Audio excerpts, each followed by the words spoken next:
Anda mengatakan Al-Quran itu adalah rekaan, Al-Quran itu adalah khayalan, Al-Quran itu tidak berdasarkan kenyataan.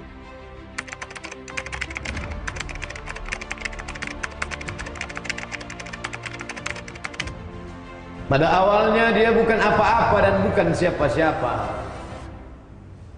Lam yakun syai'an mazkura, tidak pernah disebut, tidak pernah dikenang, karena dia memang bukan apa-apa dan bukan siapa-siapa. Dia hanyalah sesosok sebongkah tanah yang hitam.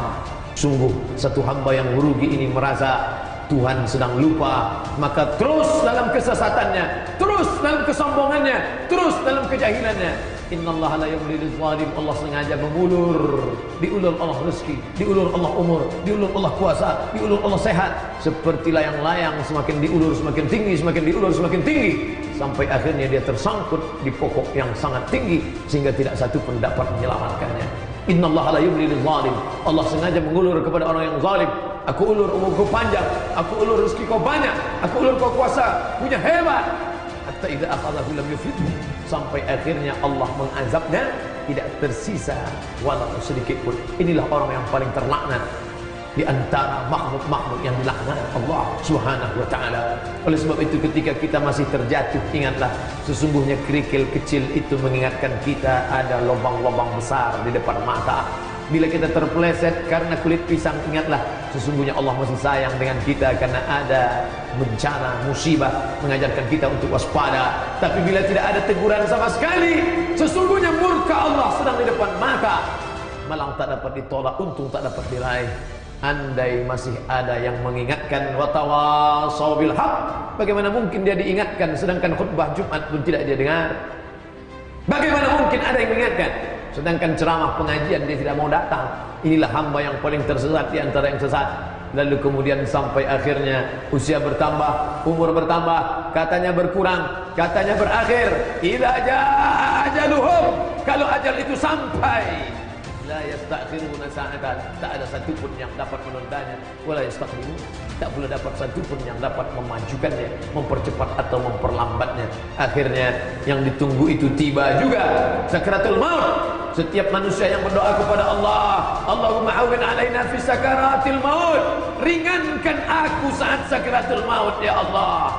Nabi berjumpa dengan orang saat Isra Mi'raj. Ada yang mengaku seperti tebasan pedang beratus kali di tempat yang sama. Ada yang mengaku seperti kambing yang dikulisi hidup-hidup.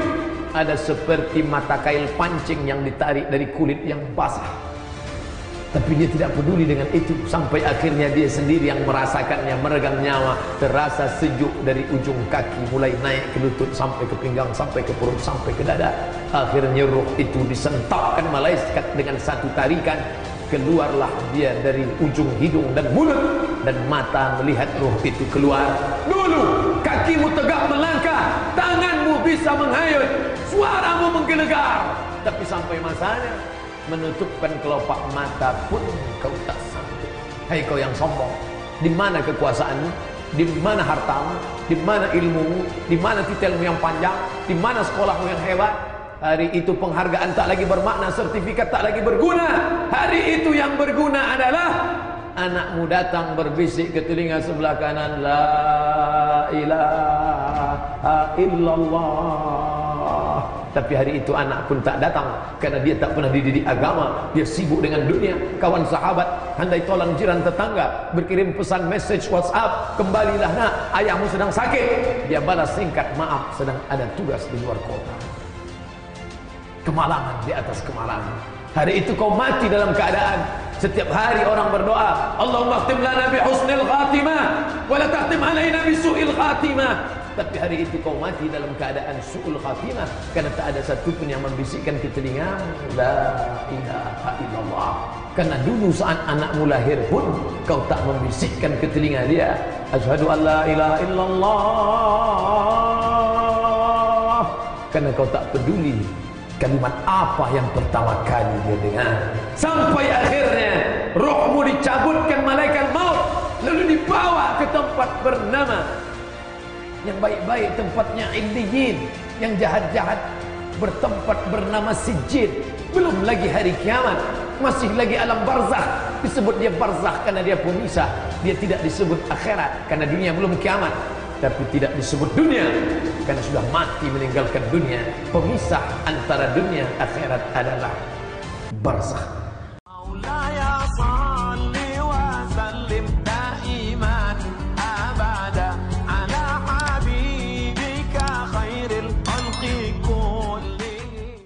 Polisi respon cepat kasus Habib Bahar. Ketua KNPI pertajakan kasus Abu Janda. Ketua DPP KNPI Haris Pratama mempertanyakan sikap Polri yang hingga saat ini tidak bisa menindaklanjuti laporan terhadap pegiat media sosial Edi Setia Perbadi alias Perbadi Arya atau Abu Janda. Laporan hasil pertama terhadap Abu Janda sudah hampir 1 tahun. Terhitung sejak Januari 2021 lalu, dia mempolisikan Abu Janda atas dugaan penghinaan terhadap agama Islam. Haris Pratama heran, kepolisian terkesan lambat menanggapi laporan terhadap buzzer atau mereka yang mendukung pemerintah. Sementara itu, polisi respon cepat kasus Habib Bahar bin Smith misalnya. Jika berkaitan dengan para buzzer RP, apakah akan ada penangkapannya ya? Kasus yang KNPI dilaporkan terhadap Hedi Setia Perbadi atau Abu Janda sudah berbulan-bulan, belum ada kejelasan. Kesal Haris Pratama di Twitternya pada Sabtu 1 Januari 2022. Haris berharap setidaknya hukum bisa ditegakkan dengan penuh keadilan. Abu Janda dipolisikan terkait penghinaan terhadap Islam melalui akun Twitternya. Saat itu Abu Janda telah diperiksa sebanyak 2 kali. Para saksi juga telah dihadirkan, termasuk almarhum Ustadz Tengku Zulkarnain. Sayangnya hingga saat ini kasus itu seolah hilang, tak ada kabar. Sementara itu, kasus Habib Bahar bin Smith yang diduga menghina Kasat Jenderal Dudung Abdul Rahman direspon cepat oleh kepolisian. Bahkan kasus itu kini telah naik ke penyidikan dan siap untuk ditersangkakan dan ditahan.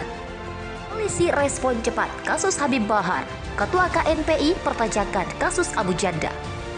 Ketua DPP KNPI Haris Pratama mempertanyakan sikap Polri yang hingga saat ini tidak bisa menindaklanjuti laporan terhadap pegiat media sosial Edi Setia Perbadi alias Perbadi Arya atau Abu Janda. Laporan hasil pertama terhadap Abu Janda sudah hampir 1 tahun. Terhitung sejak Januari 2021 lalu, dia mempolisikan Abu Janda atas dugaan penghinaan terhadap agama Islam. Haris Pratama heran, kepolisian terkesan lambat menanggapi laporan terhadap buzzer atau mereka yang mendukung pemerintah. Sementara itu, polisi respon cepat kasus Habib Bahar bin Smith misalnya. Jika berkaitan dengan para buzzer RP, apakah akan ada penangkapannya ya? Kasus yang KNPI dilaporkan terhadap Hedi Setia Perbadi atau Abu Janda sudah berbulan-bulan, belum ada kejelasan.